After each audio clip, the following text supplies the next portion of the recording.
φαγητό αργά το βράδυ ίσως αυξάνει τον κίνδυνο καρκίνου. Με αυξημένο κίνδυνο καρκίνου του μαστού και του προστάτη συσχετίζεται η κατανάλωση φαγητού μετά τις 10 το βράδυ και ο ύπνος σύντομα μετά.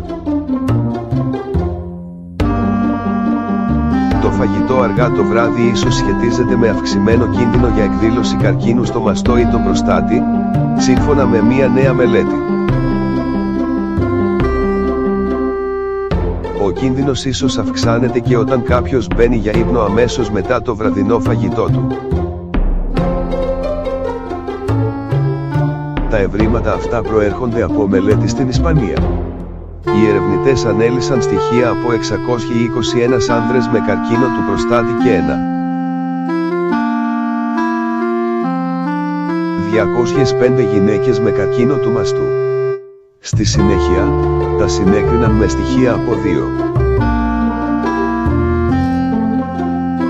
193 υγιείς συνομιλίκους τους. Όπως διαπίστωσαν, όσοι έτρωγαν το βραδινό τους φαγητό πριν τις 9 είχαν 20% λιγότερες πιθανότητες να διαγνωστούν με καρκίνο. Το ίδιο και όσοι άφηναν να περνούν τουλάχιστον 2 ώρες από το βραδινό φαγητό πριν μπουν για ύπνο.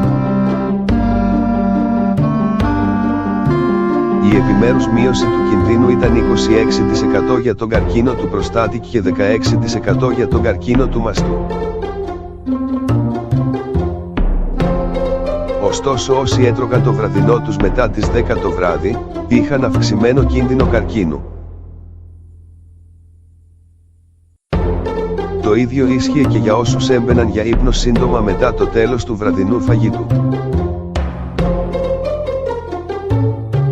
Η προστασία ήταν ακόμα μεγαλύτερη, έφτανε το 35%, σε όσους ακολουθούσαν τις βασικές συμβουλές για πρόληψη του καρκίνου. Μεταξύ αυτών των συμβουλών συμπεριλαμβάνεται ακολούθηση υγιεινής διατροφής και συστηματική άσκηση. Επιπλέον, η προστασία έφτανε το 34% σε όσους ήταν πρωινοί τύποι, ξυπνούσαν καθημερινά νωρίς. Το βιολογικό ρολόι, η έρευνα αυτή υποδεικνύει απλώς μία συσχέτιση και δεν αποδεικνύει ότι το φαγητό αργά τη νύχτα είναι αιτία του καρκίνου, έσπευσαν να διευκρινίσουν οι ερευνητές. Τα ευρήματά μας υποδηλώνουν ότι η κατανάλωση φαγητού στη διάρκεια της ημέρας σχετίζεται με τον κίνδυνο καρκίνου, δήλωσε ο επικεφαλής ερευνητής Μανώλης Κογεβίνας, από το Ινστιτούτο Παγκόσμιας Υγείας της Βαρκελόνης, ESGLOBAL.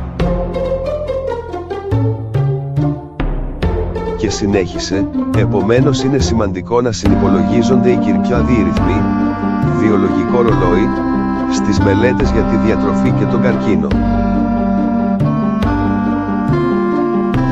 Εάν τα νέα ευρήματα επιβεβαιωθούν από περαιτέρω μελέτες, θα έχουν αντίκτυπο στις συστάσεις για πρόληψη του καρκίνου, πρόσθεσε.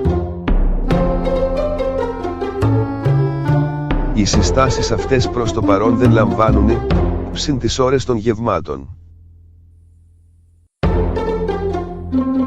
Ο αντίκτυπος ενδεχομένως θα είναι μεγαλύτερος για τις χώρες της Νότιας Ευρώπης, συμπεριλαμβανομένης της Ελλάδας, όπου είναι συνήθις η κατανάλωση φαγητού αργά το βράδυ.